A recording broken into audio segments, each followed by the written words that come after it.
And good evening, WNBA and women's basketball fans. Glad to be back with you folks, and welcome back in to the WNBA 365 network, your 24/7 365 comprehensive home for everything revolving around the WNBA and the rest of the women's basketball universe. 2 games on the Wednesday schedule, and with a bit of a short-handed staff and crew this evening, we'll be doing only a half-hour program tonight. For the next 30 minutes, we'll break down the 2 games in the WNBA and talk a little bit about the recent, perhaps minor controversy surrounding the latest WNBA power rankings. But getting folks alongside one of our trusty correspondents joining us tonight from LA is Crystal Thomas, and of course Cal McClure joining you folks here from Studio 171 in San Diego. KT, quiet today with a lot of people gone today. Just in case you folks wondering, Shorty Mamba 24, Tanisha Stewart still not really back to full strength. She'll be back sometime soon with us as well. Marquez Anderson also is away doing a project, was working on a pretty big story and article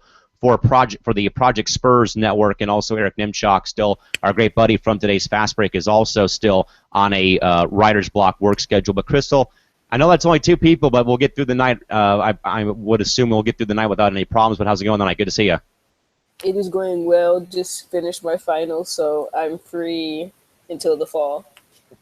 With that, folks, of course, throughout the next 30 minutes, of course, we'll take live tweets, we'll take Facebook posts and live chat in our live chat box. We'll hit any of us up on Twitter. It's at WNBA365, at CalamaC3, or at Pup1010 with the hashtag WNBA365, or give us a like on Facebook at Facebook.com/WNBA365, or if you're viewing us live right now, hit up the live chat box and give us some discussion and some topics to talk about on tonight's program. All right, Crystal, 2 games on the Wednesday schedule. We'll start off with the Sky and Mystics today. From our nation's capital in Washington, D.C., from Verizon Center, Chicago 86, Washington 78. The final score, the final box score, first and foremost for the Chicago Sky, Jessica Breland with 6 points, Elena Deladon 18, Erica DeSouza with 8, and Cappie Pondux with 6, and Jamira Faulkner rounds up the starting lineup with 9 points in the game for Chicago. For the bench players for the Sky, Benijah Laney held scores tonight. Scoring points off the bench was Tamara Young with 7, Cheyenne Parker with 2, Clarissa Dos Santos with 4, Amani Boyett also with 4, as well Allie Quigley with 2, and Courtney Vandersloot with 10 points off the bench, but it dished out 8 dimes in the process for the Sky this evening. For the Washington Mystics in their box score of the night, Stephanie Dolson, 14 points, Emma Meeseman, 10, Tia Ruppen-Pratt with 8, Taylor Hill with 11, and Bria Hartley held scoreless this evening for the Mystics. Off the bench, Tiana Hawkins, 5 points, Kia Vaughn with 8, Kalia Copper with 6, Natasha Cloud with 5, and Ivory Lotta working off the bench once more with 11 points. Allie Mollett and Jamie Weisner both held out of the game due to coaches' decisions. So, and also, folks, the records now with the victory, the Sky now get back on track and now go to 3-4 and 2-2 away from home. The Mystics 2-5 and are still seeking win numero uno at Verizon Center, 0-4 on the young season. So Crystal, Chicago and Washington were both teams coming off, either a losing skid or a loss in some capacity. And Chicago, I think, really needed to get back on track. They had really, started to sink a little bit. Washington also coming off giving Phoenix their first win of the season, too, on Sunday, tried to get back on the winning ways, but ultimately fell short today, kept the game close, but ultimately kind of fell apart in the, I think probably fell apart a little bit early in the game, was, trailing for the most part today. Crystal, final take, though, about Chicago getting back on the winning ways, and again, Washington losing back-to-back games in your mind. When it comes to Chicago, I'm not surprised that they got back to their winning ways. They're a team that can start off slow and end up picking up towards the end. But it's good to see them back in the win column, because I know Eric was shaking a little bit in the beginning of the season. I think he, thought Chicago was going to go downhill. But let's see if they can keep a streak going. Crystal, I kind of actually, though, look at Washington. I want to kind of get your thoughts on this. We know, again, that Ivory Lotta has just come back. She's been more so kind of been the Energizer Bunny, that spark plug off the bench for Mike Tebow's crew. I'm more so, I think, starting on Sunday, maybe even in Seattle, but I think also on Sunday when she had started coming in off the bench, I think. And that's sort of, I think, I don't quite know if I really, fully agree with the strategy because I think, though, that, Bria Hartley played well on Sunday, but, as much as you say, Crystal, about her stepping up her game, no points in 14 minutes and only took one attempt shooting the ball today, 2 assists in the game, or 2 rebounds, I should say, and had 2 dimes as well. So, Crystal, as you look over Washington, though, obviously, back-to-back losses, but what has been their biggest key so far? I personally think it's them, keeping Lotta on the bench, and again, seeing some of these other young players, still, stifling to get produce. I agree. I think the only reason why Lotta is on the bench, though, is because she just came back from her injury, and I think he's trying to work her in there slowly, and I think eventually she will be back in the starting lineup. But Washington right now, so far, even though it's still a disappointment, I mean, their team that you would think would be pretty strong coming on to instead of Washington. I don't know. It just seems like Washington's probably missing something. I think I've said this about them a couple of years ago, but Washington's missing something at the moment. Yeah, I know there's definitely some type of disconnect. Either was, Kara Lawson, setting out for, but there could be a lot of things, Crystal.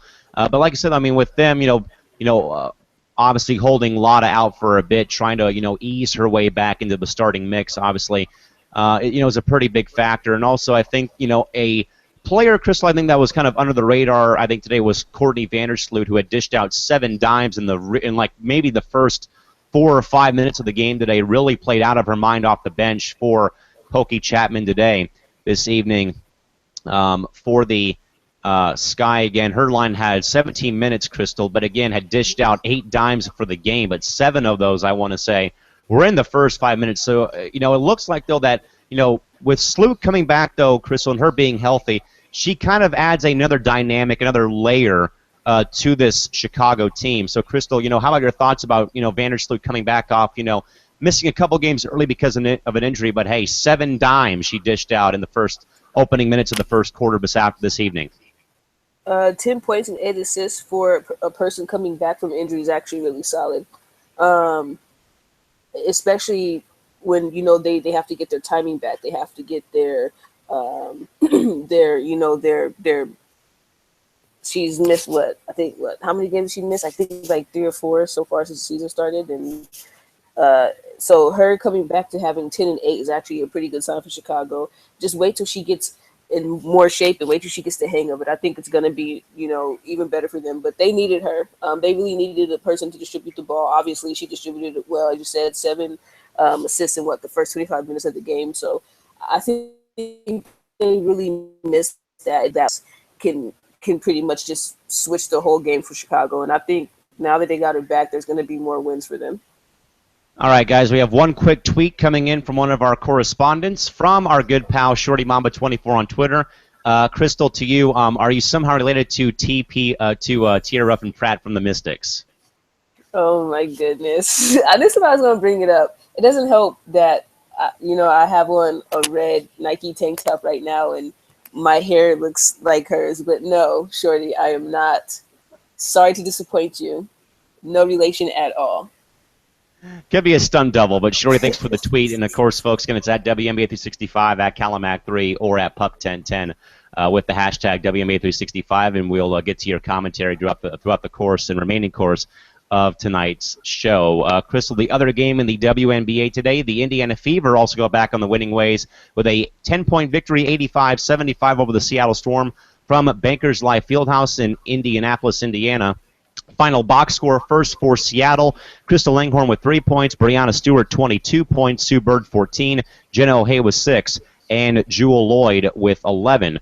For the starters off the bench, Kalena Mosqueda-Lewis with 4 points, Ramu Tokashiki with 6, Blake Dietrich held scoreless tonight for Seattle, Markeisha Gatling with 6, Abby Bishop no points, and Monica Wright with 3 as well. And Alicia Clark held out of the game today, DNP, but what we had gathered, it was both coach's decision, but also is day-to-day with a minor injury, so she should be back hopefully sometime soon. For the Indiana Fever, it is Catch with 9, Erlena Larkins with 2, Marissa Coleman with 11, Erica Wheeler with 8, and Tiffany Mitchell with 19 points through 33 minutes played. Off the bench, Deborah Peters with 8, Lynetta Kaiser with 20 off the bench, both Breen Mosley and Brianne January with 4 points off the bench. Brianne January, her first game back after having microfractured or having a knee surgery over the offseason. Natalie Achanwa, Maggie Lucas, and Sheesh Johnson, all DNPs. Achanwa on coach's decision. Lucas with a torn right ACL, and Johnson still battling concussion-like symptoms. So, Crystal, starting with the Seattle Storm tonight, so probably, maybe one of Sue Bird's better games, perhaps, scoring-wise, at least 14 points in 28 minutes, had made 3 of her 4 three-point attempts, 5-8 from the field, and made 1 free throw this evening. And then, of course, the rookie Breanna Stewart with 22 points as well this evening. But again, Crystal, there's something there, though, still, I think, in regards to Seattle.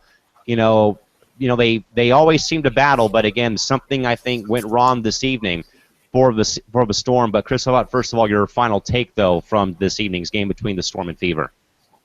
Well, for one, they're going to need Crystal Langhorne to take more than one shot. In 11 minutes, she only took one shot, which was resulting in 3 points. Mm-hmm.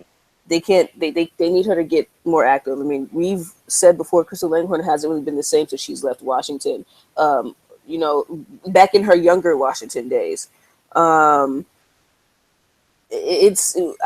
not sure what it is. Ever since Crystal Langhorne's kind of been to Seattle, she's kind of, except for that, I think that 1 year she made the All-Star game, but other than that, she's kind of been kind of slow with Seattle. I don't know if it's injuries. I don't know if it's not the right system for her, but they definitely are going to need Crystal Langhorne to get more active.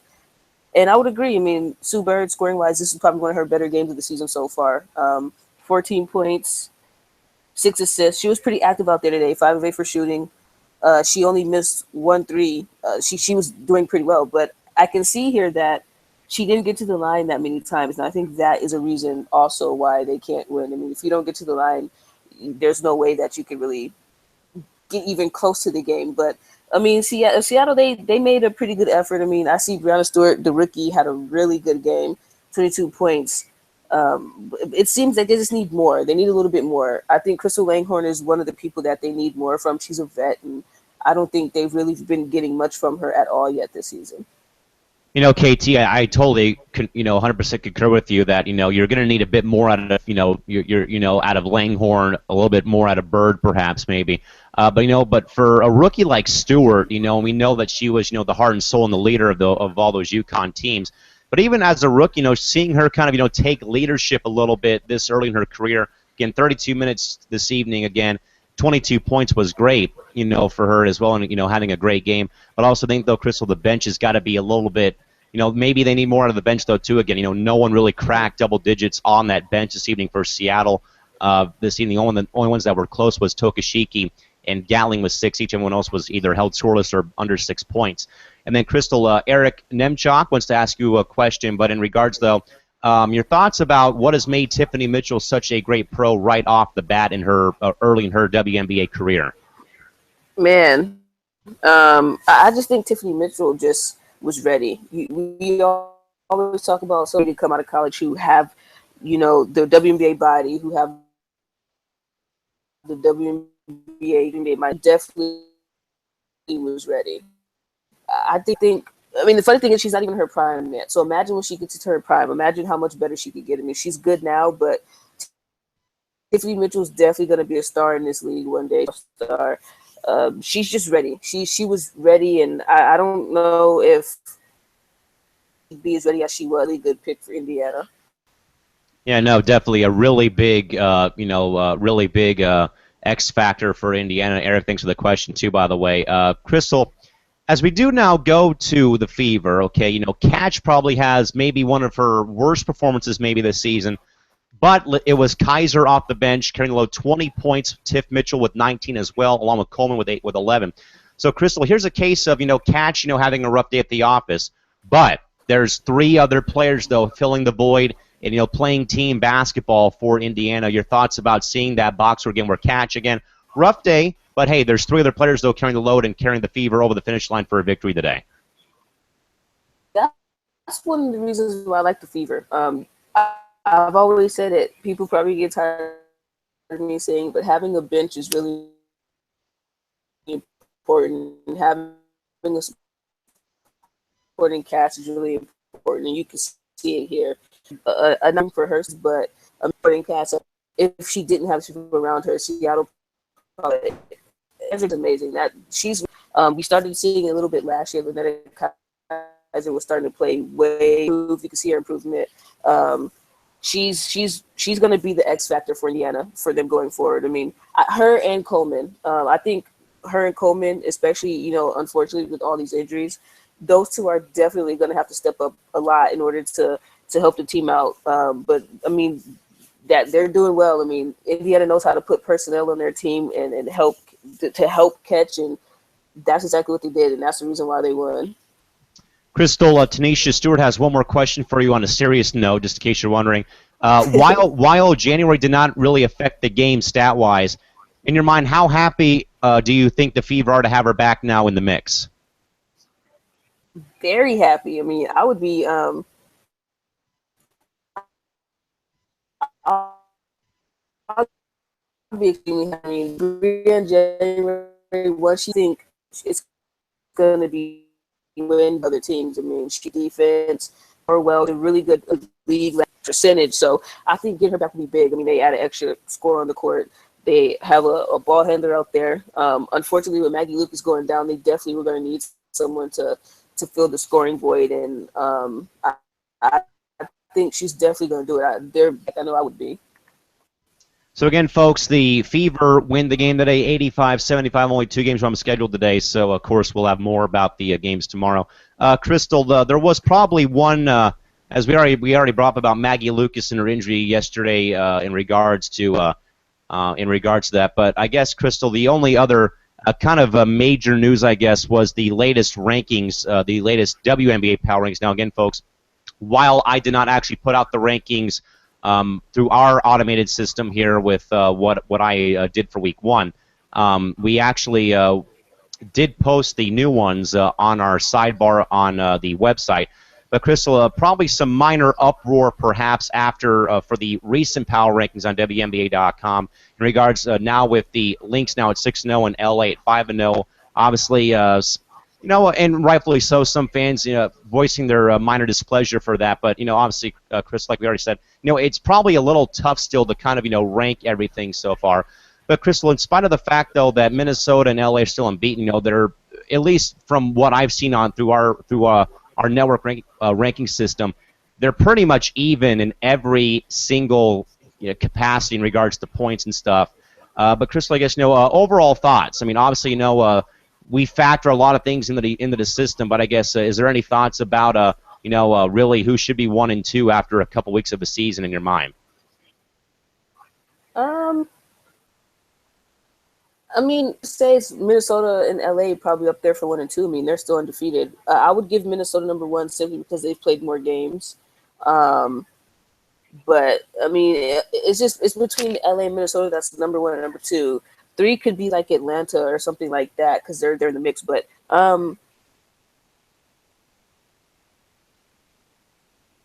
who knows? Things can change. I mean, it's still early. I would say Minnesota too.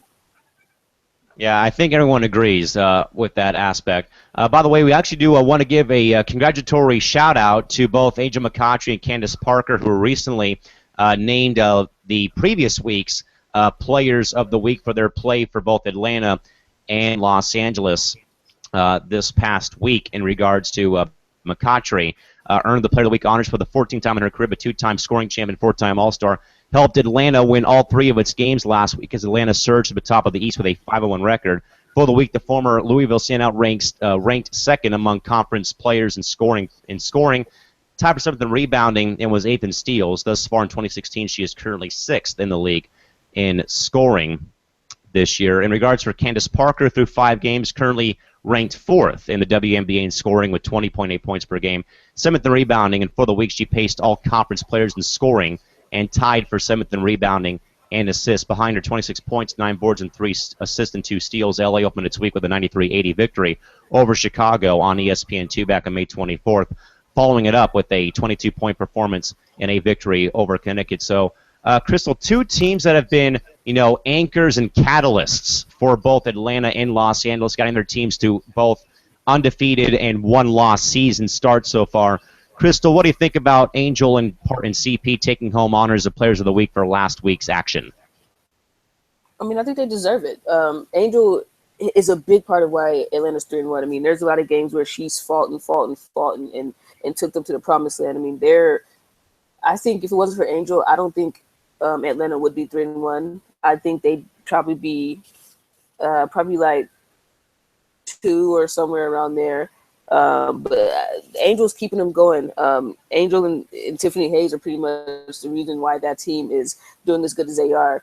But they deserve it. I mean, we all know Candace Parker's been playing crazy. She's been playing like she has a huge chip on her shoulder.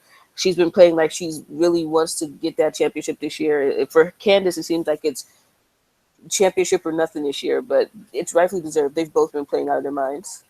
Yeah, no, I think, in regards, if you were to ask me the bigger story, I think right now it's McCoughtry is the bigger story than Parker in my honest opinion, because, a lot of people, all of us on the network included, we're really skeptical about this Atlanta team early in the year, and to see how McCoughtry plus Tiff Pace as well, of how they've led Atlanta, to a very, surprising 5-1 start. And then, of course, there is Candace Parker, as Crystal alluded to, and we've brought up though as well, playing with a lot of motivation, a lot of drive in the season in regards to all the stuff over the off season and whatnot. But again, with her playing out of her mind as well. Crystal, on a lighter note, Eric Nemchok poses a question to you, much like Shorty. Who do you think you look? Who do you think you look like more, TRP or Elena Beard? Your thoughts and why? Oh my god,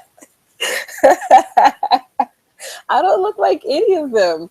It's funny because like one picture, people from one picture, people say that, but I personally don't think I look like any of them. I mean, there's nothing wrong with them. I don't have any issues with them, but I just don't think I look like them. So nobody, Eric. I look like Crystal Tiara Thomas. Tiara really is my middle name too. That's not a joke. I look like Crystal Tiara Thomas.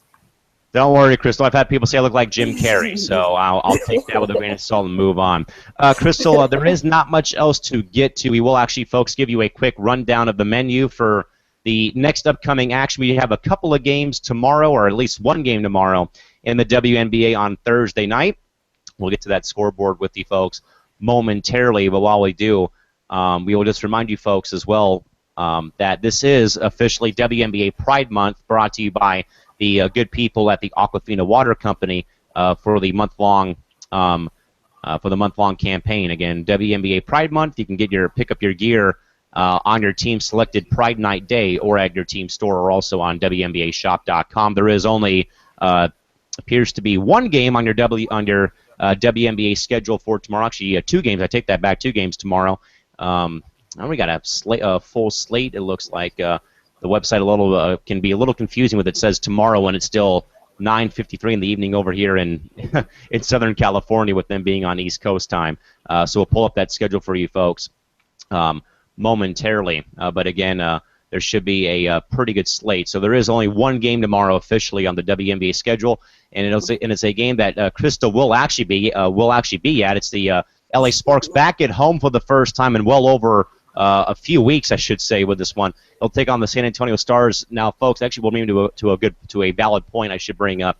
For anybody living in the San Diego, like I do, or in the Southern California area with Time Warner Cable Sportsnet, please be advised, tomorrow's Sparks game will not be shown on Time Warner Cable Sportsnet or Time Warner Cable Deportes due to a LA Galaxy MLS game tomorrow at 7:30 at the same scheduled start time. So, again, for the folks in the TWCSN TV signal range, again, tomorrow's Sparks game will not be on local television again due to a MLS game that will be shown in its entirety at 7:30. For media references, you can catch the game on WNBA League Pass, or for our friends in the San Antonio area, catch the game on Fox Sports Southwest tomorrow at 7:30. So, Crystal, the Sparks will again come home for the first time in well over 3 weeks. They've been on the road for quite some time, it seems like, and back at home finally at Staples Center, taking on a team in San Antonio that finally got win number 1. Good for them just recently. But, Crystal, overall thoughts, and give us your final game prediction. LA definitely is going to win this game. It's going to be fun to watch. But I'm going to have to go to LA in this one. I mean, San Antonio, we've seen how San Antonio's been playing. There's something, I don't know if it's because they're a young team, or I don't know if it's because they're the rebuilding stages, but San Antonio just hasn't been that great this season. Will they turn things around for its fans' sake? Hopefully. I mean, I don't know what it's going to take. I really don't. I mean, they're going to need their vets to start doing more. They're going to need. I mean, Mariah Jefferson's playing well, but they're definitely going to probably need her to do just a little bit more as well. He's probably going to have to use his bench a lot more, even though Haley's phenomenal. I mean, that was a really good pickup. That was a steal right there. But I'm definitely going to have to pick LA in this one. Yeah, Crystal, we seem like some bright spots or some flashes from San Antonio recently in regards to their first win of the year.